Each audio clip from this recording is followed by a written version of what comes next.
Hello, everyone. Good afternoon to you all. Are we ready for the youth session?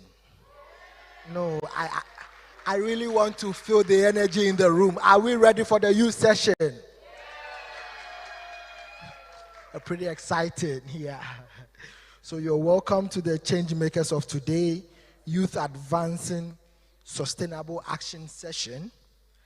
And I have such wonderful young people leading great innovative actions in their communities. And we want to learn more about these sustainable actions that they are leading in their communities to be able to understand how young people play a role in energy access, how they can be supported, and how we can drive these innovative actions on a larger scale to, achieve great impact. So this session briefly looks at the role and the influence of young people in climate, energy, and development efforts that has grown in recent years. Through education, technology, entrepreneurship, and policy, youth are tapping into the skills to drive change. The emerging power of youth change makers to lead a just energy transition must be celebrated and supported and encouraged, while empowering more youth to especially act as change agents in clean cooking and adjacent sectors. About 90% of the world's 1.8 billion youth live in developing countries where 2.4 billion of people still rely on polluting fuels and stoves for their food. The negative impact of outdated cooking on young people is substantial in terms of the size of the youth population affected and the cross-cutting nature of the adverse impact on youth, including health, climate, local environment, education, and employment. Yet far from being passive victims, youth are powerful change makers with a vital role in achieving universal access to clean cooking, contributing to cleaner, healthier, and more sustainable future that young people need to thrive in. As successful innovators, entrepreneurs, advocates, researchers, and much more, young people are critical for strengthening the clean cooking sector. This session is comprised of youth who are leading on clean cooking and sustainable energy to demonstrate why equitable inclusion of youth in clean cooking sector is essential for sustainable progress. So our panel here would showcase what young entrepreneurs and innovators are doing to tackle clean cooking challenges and identify what support young people need to scale up their efforts. So ladies and gentlemen, I welcome you to join us actively to this session. So I'll start from my right. We'll have a brief introduction, tell us what you do and what your organization is about. Thank you. My name is Kakembo Brian, and I'm the founder and CEO of Way Clean Energy. It's a social enterprise that deals in waste to energy technologies, and our products include briquettes, biogas, and institutional coke stoves. These are a hybrid. The ones we produce are a hybrid of solar and biomass. And we also partner with CBOs, NGOs in the local communities to train youth and women, give them the skills and knowledge to invest in the briquetting industry across the whole value chain, all the way from the agricultural waste, getting the agricultural waste, processing them, and also selling the briquettes afterwards. And also on the board of directors of Student Energy, a global organization for youth that is kind of like accelerating the future of energy across the globe. Actually, we have over 50,000 youth in our network. So I'm really to be here and talk about the future of youth in energy. I think a round of applause for this great innovator. Yeah, hello, good afternoon, everyone. So my name is Patience Alifo, and I'm the co-founder of EcoNexus Ventures Limited. So EcoNexus Ventures Limited is a Ghanaian social enterprise. We are in the production of ethanol fuel, and we currently have two products, that is the ethanol gel and the ethanol liquid. And we also have its special cooking stove that we sell along with the ethanol fuel and ethanol gel. In Ghana here, we have our market targets as the households, the food vendors, and the student. And we've been able to penetrate no less than 5 communities in Ghana here. And we are looking forward to expand our market and go commercial. Thank you. The work is pretty impressive. A round of applause for her.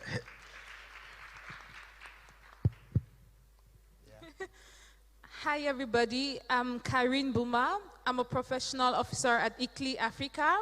So ICLI is it's an NGO. It's a network of local governments in Africa. We work with local governments, supporting them across a number of sustainable development agendas. So thinking of climate change, energy, clean cooking, biodiversity, just a range of topics. So we have a network of over 450 cities that we work directly with. And what I'm doing in the clean cooking space, I'm managing a project that aims to improve access to clean cooking to the urban poor, particularly the informal settlements in 2 pilot cities at the moment. So in Freetown, Sierra Leone, and also in Kampala. I'm really honored to be here and to share my experience as well. Thank you. Very impressive. A round of applause for her as well. Yes, hi everyone. By the name's Ben Odongo, and I work as a youth fellow in energy for the UN High-Level Climate Champions. The UN High-Level Climate Champions is a mandate of the UNFCCC, which most of you must be aware of, and our work mainly evolves around driving partners and non-state actors towards the race to zero and also the race to resilience. And we do this mostly through COP27 dialogues for this year, but of course in the past years, it's COP26 and the rest.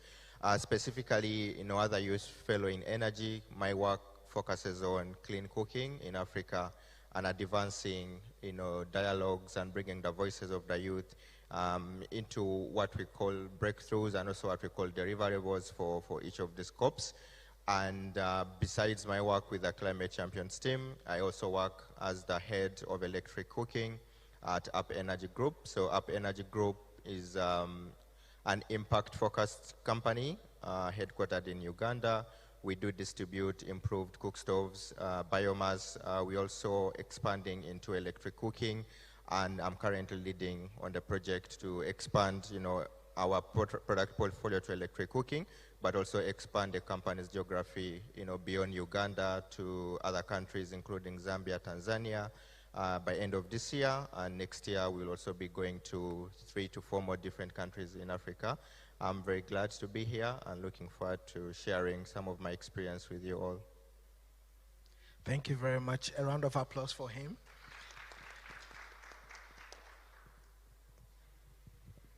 Good afternoon. Great.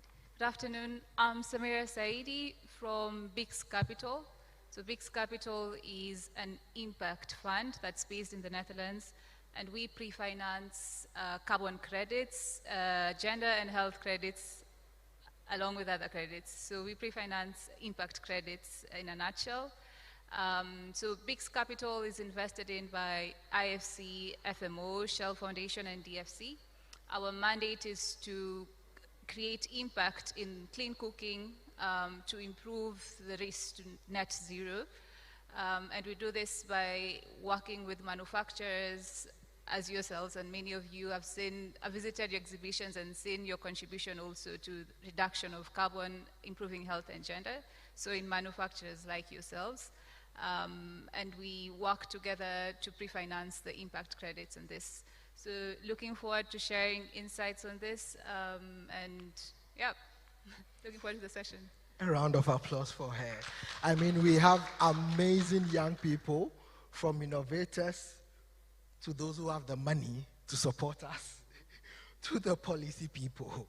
Yeah, so to zoom straight into the discussions, but before, my name is Richard Mate. I'm the coordinator for the Youth Climate Council Ghana and your moderator for this session. I think I deserve a round of applause too. So, to start off, how can young people contribute to the strengthening of the clean cooking sector? We want to know what young change makers are doing to tackle the clean cooking challenge. And this question I would want to hear from all of you as your opening remarks. So let me do the honors to start with the lady on my right. I think it's working. Great. Yeah, that's a good question. I think just gauging from the energy in the room, this is the only plenary session I've attended where the audience cheers after every person speaks and to introduce. So it shows like the energy and the passion that young people have in climate change and in climate action. And we play a big role because we live in these communities, we use these technologies. It is our daily lives that are impacted by our actions and by clean cooking in particular. So who's best to solve the problems other than the youth? We know the challenges we face and we come up with the solutions. I think the youth can play a role all through the value chain, and speaking specifically towards finance and impact, it only makes a difference if the youth are represented in such circles. So if you have youth in investment circles, then you're likely to think of solutions, funding solutions, financial instruments that are appealing towards the project that the youth are passionate about and the youth are implementing. So it's only when we are involved and we are participating in such circles that our problems are solved all through, from finance to coming up with projects that are funded by the youth. Yeah, and from a financial perspective, I would say the reason why maybe the youth haven't been included in the past is because of the perceived risk in young entrepreneurs, because they don't have much experience in running a business. And there is a perceived risk, not to say that they're risky, but there's a perception of risk. So it is important for the youth to also participate in decision-making circles and to be part of the table in coming up with financial instruments that would be appealing to their products. But I'm sure we'll go into that in the next session. Sure, thank you very much. So, Ben, you are involved a lot in the policy space with your work at the high-level champions. What are some of the things that policy-wise are being done to support young people to contribute into strengthening the clean cooking sector? Yeah, thanks, Richard. Yeah, so I think the first step has always been, bringing more youth voices to the table, to forums like this. And as you can see, this is like a youth event. And I think, just being able to hear from the different youth, whether it's in finance, whether it is the youth that are having startups. So I think the first step is really being, at the policy level, is really engaging youth, including in some of these forums to get some of the ideas from the youth. But I think, at the Climate Champions, one of the key things that we try to do differently, or that we have started to do differently, is to try and make sure that the participation of the youth is more accountable, because it's very often we find like when youth participate, especially in policy dialogues, it's more of like a tokenized participation. So, youth are invited not because the organizers actually care about the youth voices or hearing the opinions of the youth, but they just want to tick that checkbox, like, we had youth present, we had this. And what we have seen in the recent past, we have COP27, which is like 24 days away from now. This year's COP, we are having the first ever youth envoy. Some of you might know Dr. Omonia. Yeah, she's going to be the youth envoy for youth, and she's she's sort of like at a very high level, and she's definitely bringing all our voices, all the youth voices into these conversations. We also have the first ever youth pavilion in this COP27, so that's also like another way of sort of like trying to bring, you know, youth participation at the highest level, but also making sure that that participation is actually actionable, and, you know, the voices of the youth are not just being documented, but there's actually action towards, you know, all the things that youth talk about, you know. So I would sum it up and just say, like, for now it's more of a transition from what youth have been saying to actually actionizing what youth have been saying, because youth have always talked about all these different challenges that they have, and now we are looking at, you know, putting that into action. Yeah. So looking at that from what has been said, Karen, what do you think, or how can we support and encourage the emerging power of youth change makers to lead a just energy transition? That's a very good one. I mean, to start with, we have a lot of jargons that we are using these days in this sector. So there's the just energy transition, there's climate justice. I was interestingly in a workshop last week with climate experts, and the question on what is climate justice was asked, and many people were struggling to articulate what climate justice even means, right? We're using a lot of jargons in this space that sometimes are derailing us from what we actually want to do or need to be doing. Bringing it back to the space of youth, of energy, just energy transition, and what needs to be done to enable the youth in this space. I'll take it back to the government sector, because that's where I work very closely with local governments in African cities. And through my work with cities, I've supported or worked with them in developing action plans, energy action plans, climate action plans. And interestingly enough, I would hardly find youths in these sessions. I would hardly find people that look like me in these sessions where we are talking about where do we want to be in the next 10 years with respect to energy, energy access, what should we be considering, what targets should we be setting. There is that huge gap that I don't know if we've taken the time to sit back and just reflect on why there's this gap and what we need to do. I think there's so much happening. There's the climate crisis, there's the energy crisis in Africa, there's the clean cooking access crisis, which is very peculiar to the sub-Saharan African sector. There are a lot of other challenges peculiar to the youth, so like unemployment, access to education, and the rest. And we need to act fast, but I think what we need to actually do is to pause and reflect, to slow down and reflect. I feel things are moving so fast that at times we lose the objective. We even forget why we are doing the things we are doing. Like he rightfully mentioned, sometimes we do these things just as a checkbox exercise. Like so much is going on to improve access to clean cooking in sub-Saharan Africa. Why is the trajectory on the opposite? Why are the number of people without clean cooking access rather increasing instead of improving, or instead of increasing? So I think the local governments, the authorities themselves, they need to pause, they need to reflect, they need to think of what we are doing, how are we failing, and how are we learning from the errors that we've been doing. And there's so much talk also on youth involvement, youth engagement. I think if we pose that question out here as to what is actually this youth involvement or youth engagement we're talking about, a lot of people would have various definitions on what they think youth involvement should be.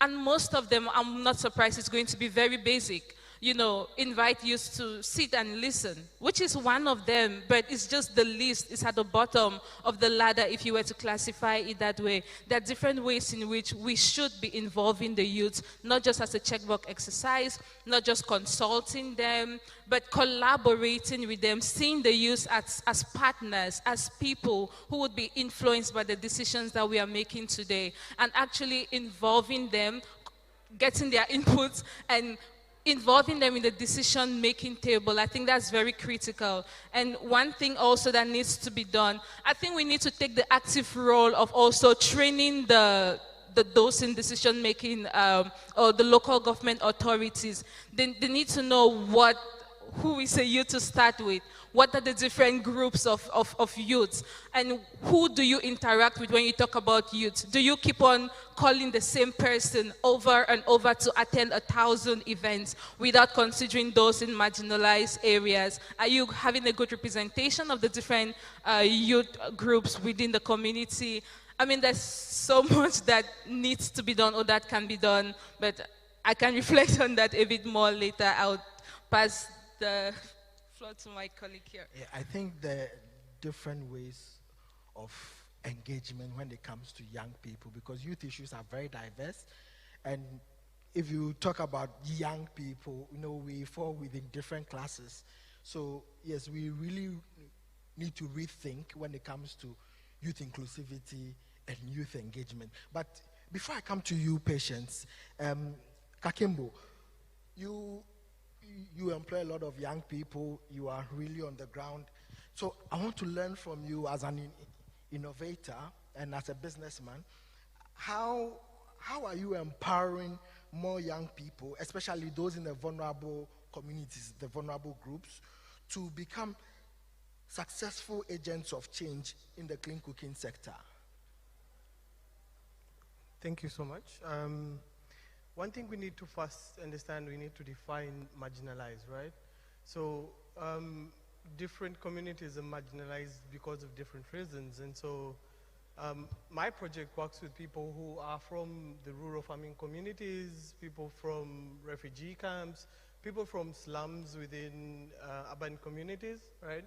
And all of them have different issues that are kind of different constraints to access opportunities. Maybe in the rural farming communities, there's poor education systems, so they can't get information, they can't get skills, they can't access good skills, right? And so first and foremost is to identify how to bridge that gap and then give them the skills. So we are having this new project called the Briquettepreneurs Ecosystem Project, where we are trying to kind of bring everything to the youth group. So we get this youth group, we train them. That's number one. So capacity building, we train them, we give them the information and the skills. Number two, we bring them a prefabricated factory, briquette factory. Small scale, but still good scale for them to start with.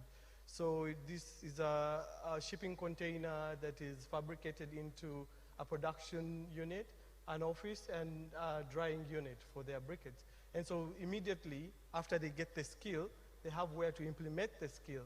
So, which is quite unique from many of the capacity building programs that just give skills. There is need to give them where to apply the skills, because they are from a community where they are in lack of opportunities. So you have to create that opportunity too. And then on top of that, then they also lack the networks to actually market their products. So we still come in and use our own, as a social enterprise, our own market network, and then connect them to the market. So we go in the same community where they come from. There are schools that need energy. And so we go to those schools and then negotiate a contract for them and then get them selling their products. So immediately they start producing, they have market. And then we also negotiate the suppliers of the agricultural waste that they're going to use to make briquettes.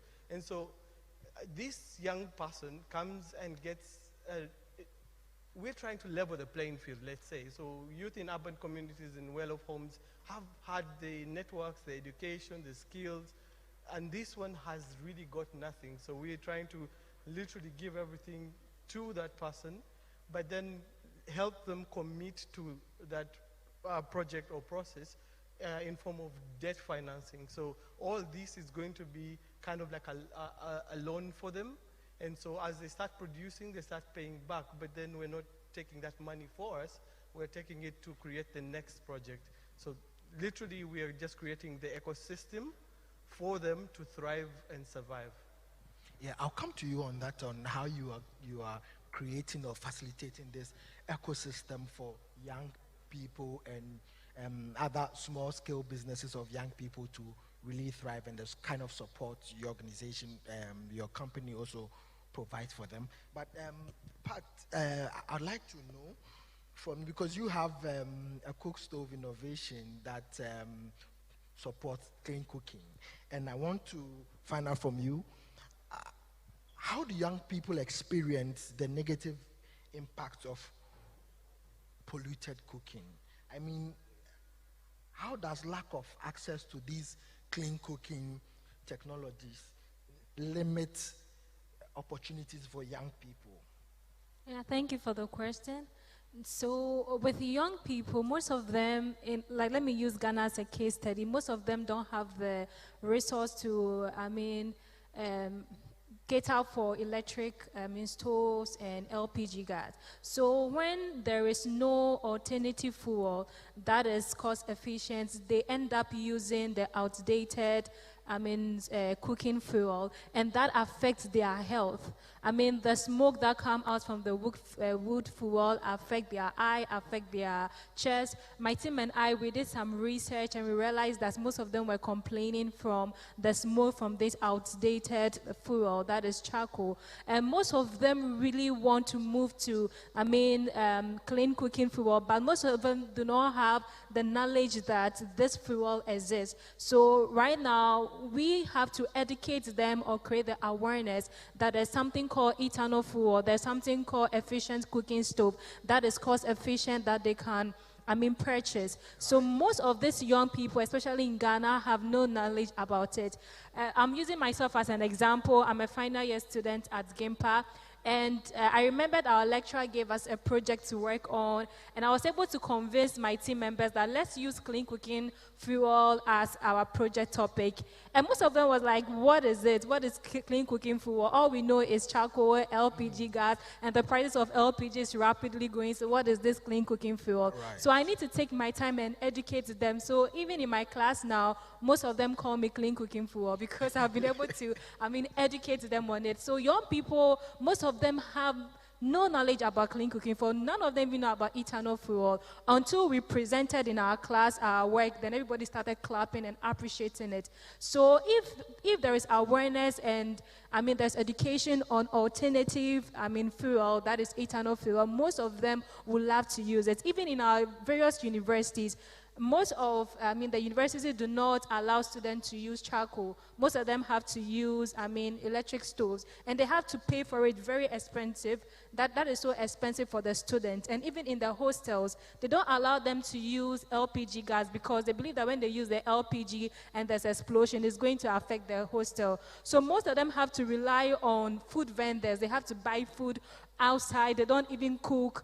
They have to rely on food. So some of the food causes health implications that they don't even have knowledge about. So if you're able to provide alternative clean cooking fuel, like ethanol fuel for these young ones, they'll really appreciate it. Like for EcoNexus Ventures, we have one particular one called the gel fuel. That one comes with a single burner. It's very portable. The students could even use it in their various hostels, and they wouldn't have any issue because it's safe to use. But none of them have this knowledge. They don't even know that something like this exists. So we need to create awareness, and we need to make this fuel accessible to the young people. And in Africa, we have 1.8 billion young people here. That means that when we're talking about clean cooking or clean cooking fuel, young people shouldn't be exempted because we contribute to the, high number of people in Africa. So with the young people, we need to know that there's something called clean cooking fuel. We need to create the awareness, and we need to make it accessible to them. Thank you. Accessibility is key, and awareness is key. We'll talk more about that. But back to you, Kakembo.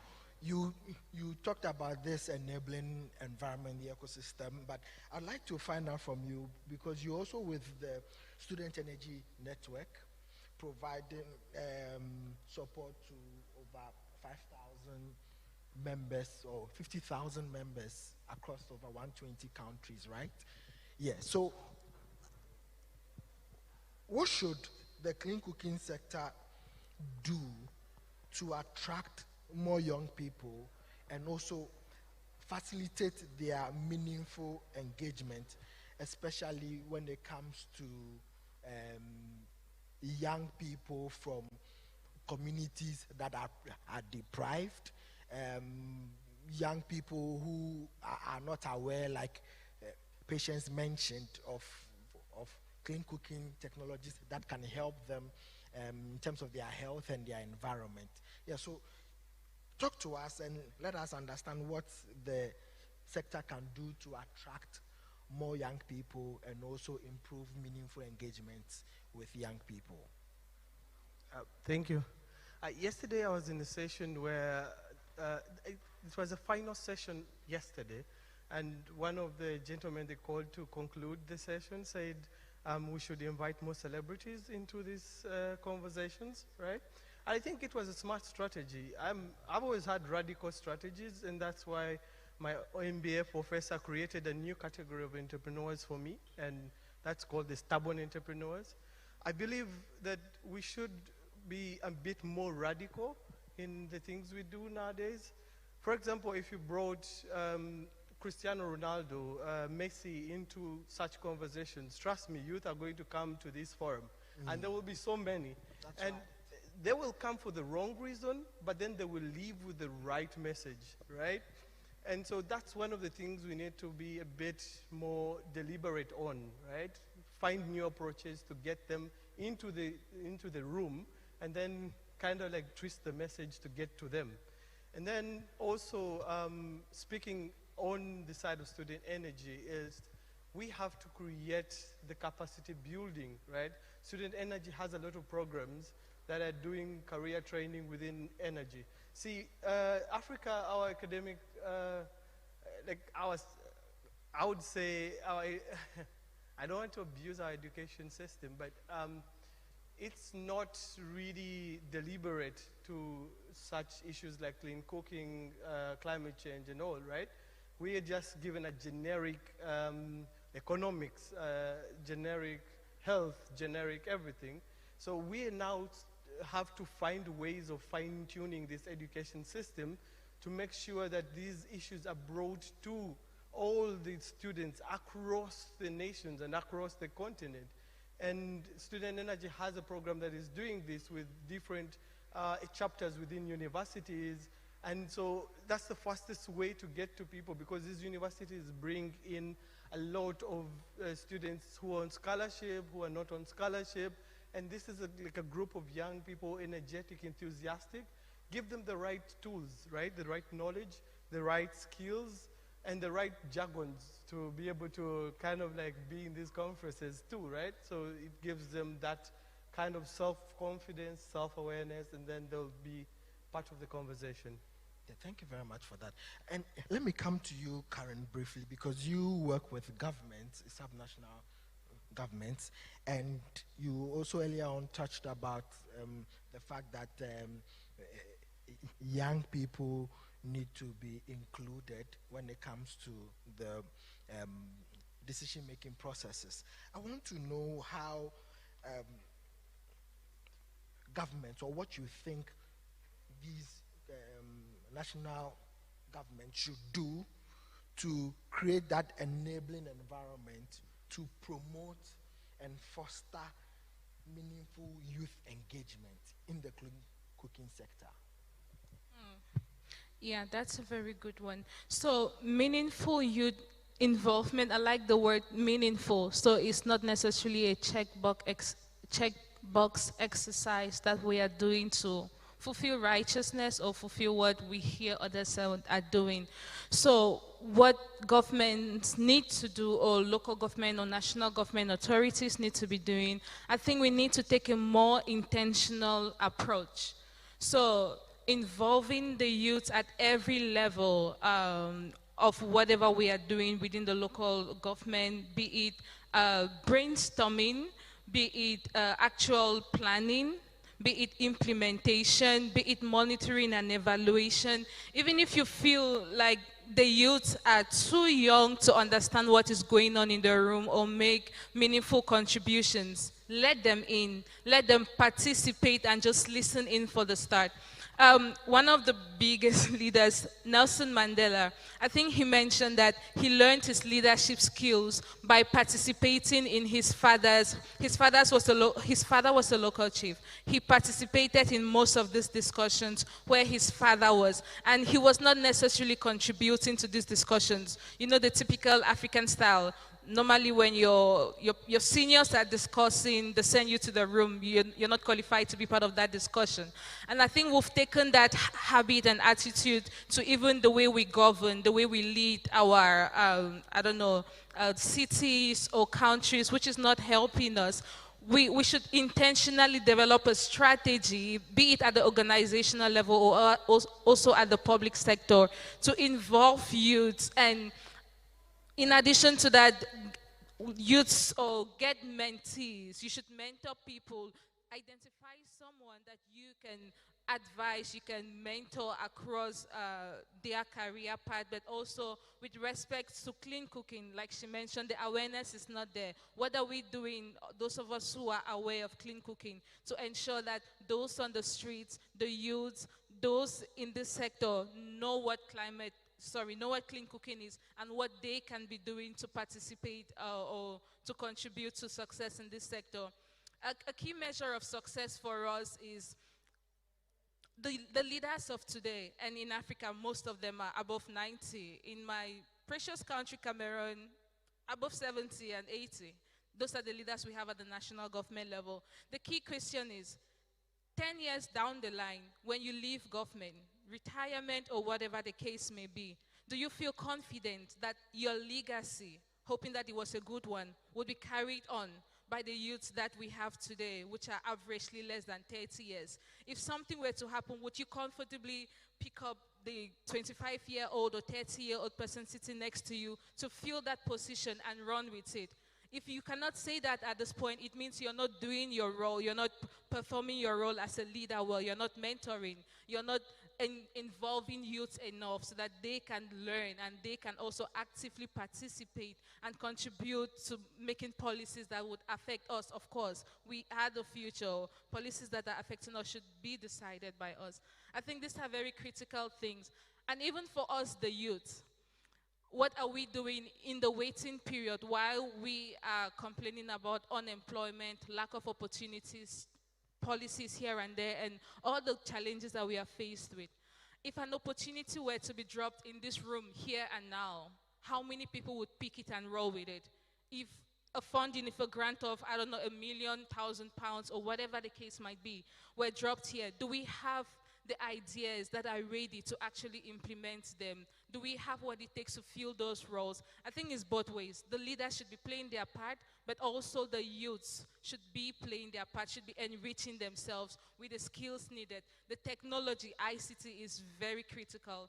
There are a lot of things that both parties need to play in order to enable the youths to lead the clean cooking transition.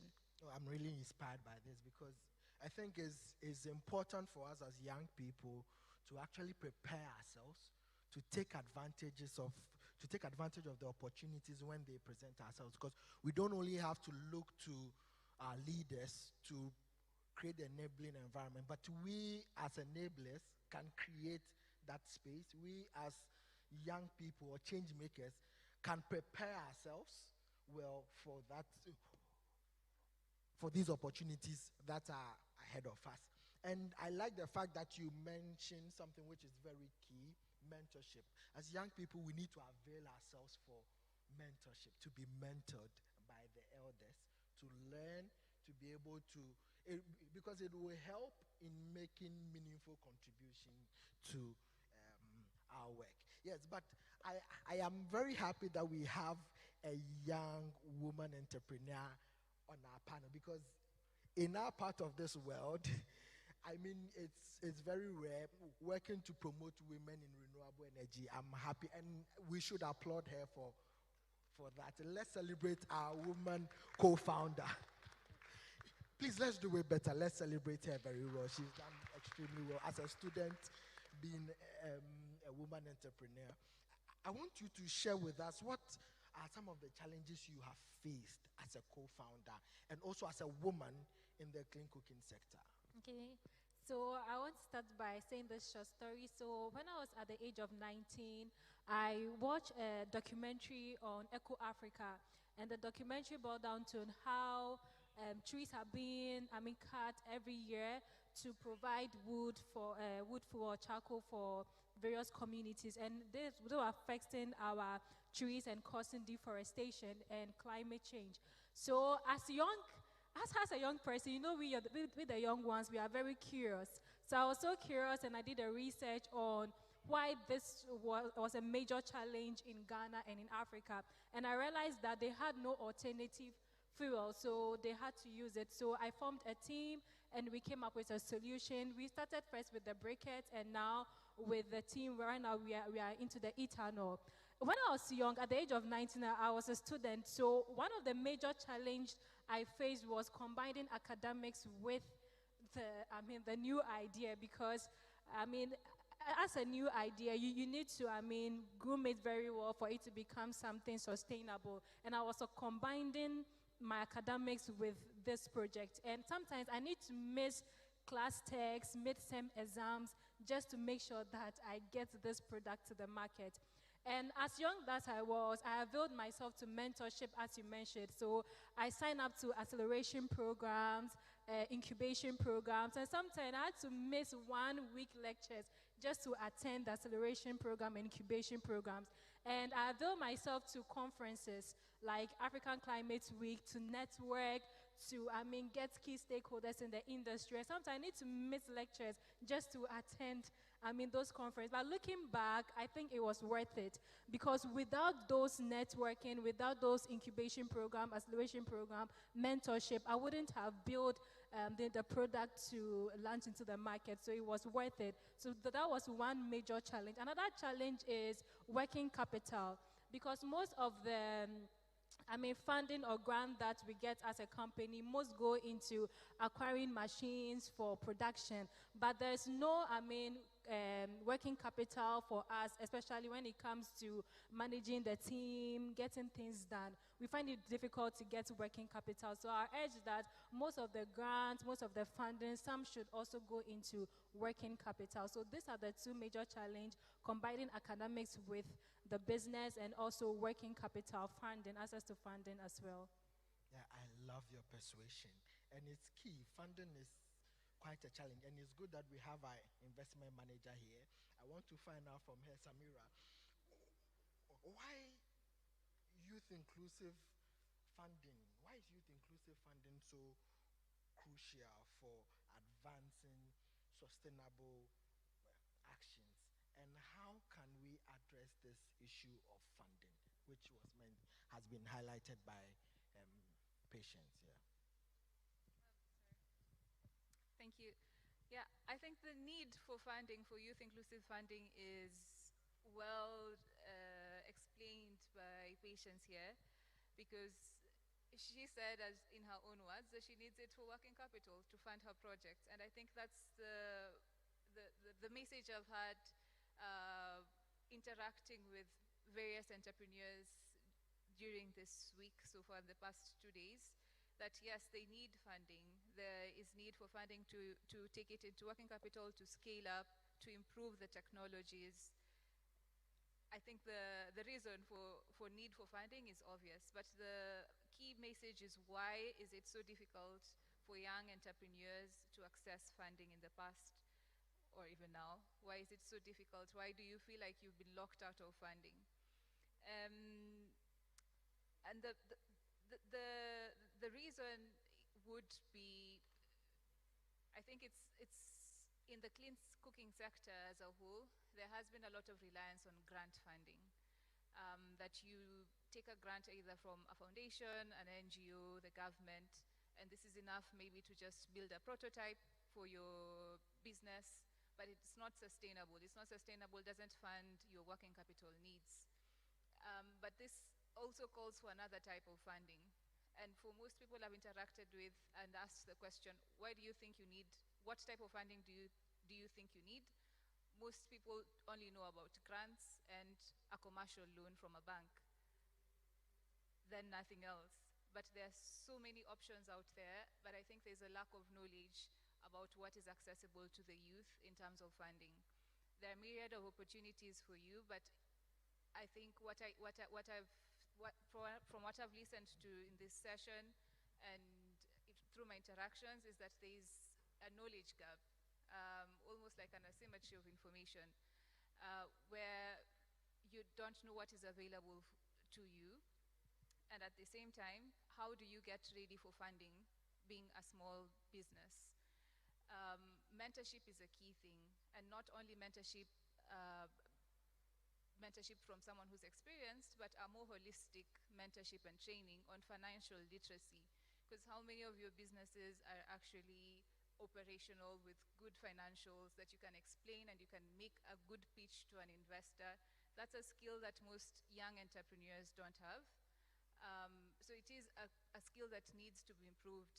In other words, storytelling, which is a key skill that many people ignore. But for any investor, for you to invest and put your money in a business, you need to believe in it. And if the entrepreneur can't explain what their business is about, they don't know their financial needs, they don't know what amount of money it will take to get them from point A to point B, then it becomes difficult for any investor to invest in you. So it is financial literacy that's key for every entrepreneur, and not to take it for granted. But at the same time, being in the right networks, accessing the right type of funding, knowing what type of funding is needed. A commercial bank won't give a startup a loan. So it's rather difficult for an early entrepreneur who's starting out to access funding. But it's also a challenge to investors like us to try and create financial instruments that are relevant to young entrepreneurs who have a good vision, understand their business, to get an instrument that's not too expensive, but at the same time has an impact in the sense that it is coming in to help the business to grow, and patient enough to grow with the business. There are a myriad of financial instruments that are accessible to young entrepreneurs, as I said. And it's up to investors as well to think about how they can create financial instruments that are less risky or less expensive and accessible. Yeah, but it's a conversation that we can have for a long time. But it's both for investors to rethink the available types of financial instruments, and for entrepreneurs to also scale up and be more literate about the financial instruments that are available. I mean, financial literacy is very key. It will help young entrepreneurs to be able to make a business case for the various innovations. Yes, I want to quickly go to our floor and take 3 quick questions. I would suggest that if you have a question, you lift up your hand, be very brief and concise and straight to the point. So I see a hand at the back. Yes, the gentleman in blue. Can someone help with the microphone? Yeah.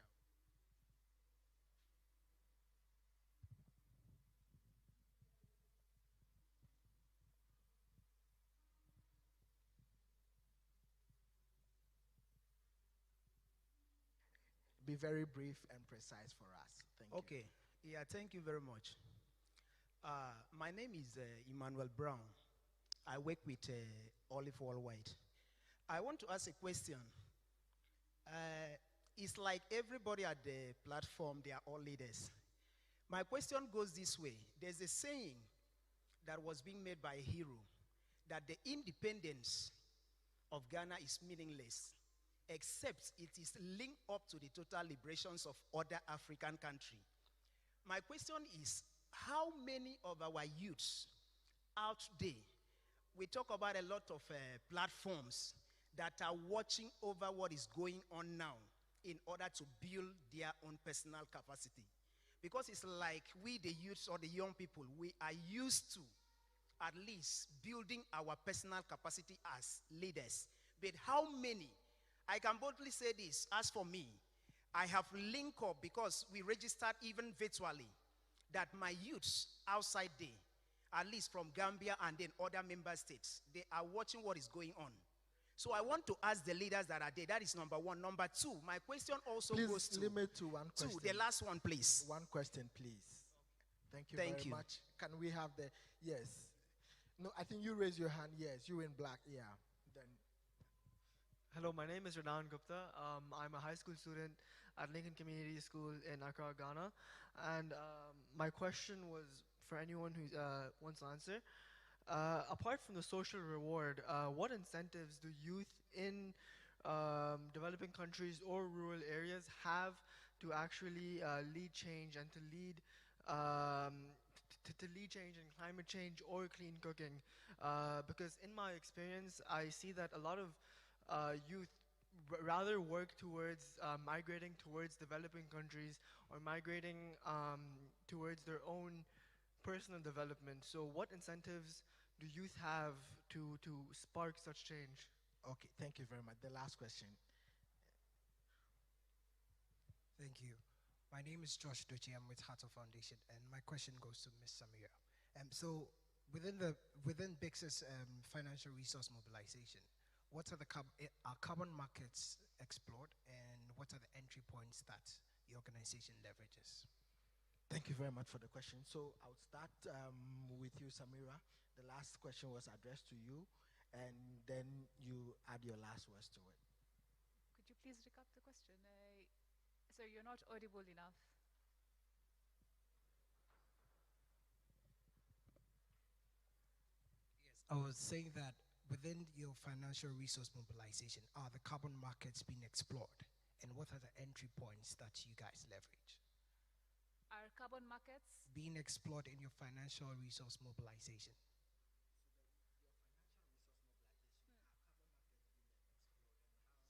Explored, yes.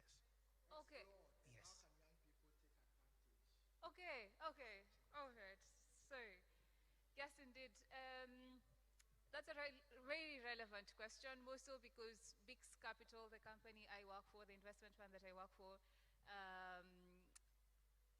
works in the carbon space. So we pre-finance impact credits, and one of the main impact credits that we pre-finance is carbon credits. And maybe not to assume that everyone is aware about the carbon markets. The idea is that through the use of improved cooking, you're able to reduce carbon emissions, and these carbon emissions can be monetized.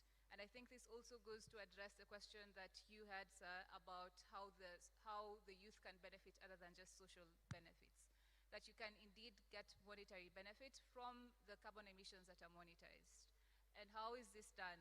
There are various carbon methodologies that exist that try and say and quantify the carbon emissions reduced from each technology. So a biogas system, for instance, will have a different carbon reduction emission to a cook stove, an improved cook stove, and a different type of quantity emissions from what you're using for bioethanol. But these are existing methodologies that are in the market, and you can register your project. So you can register your project and get an off-taker who's willing to buy the credits. So this is a monetary benefit that such businesses can benefit from carbon emissions. I'm told my time is up, but yes. we can Ben, talk later. 15 seconds. Yeah, they asked 3 questions. One on. Yeah, maybe you can repeat. There's like a lot of echo this side. No, because of time, let's hear your final takeaway message. Hello, Ben. Your takeaway message.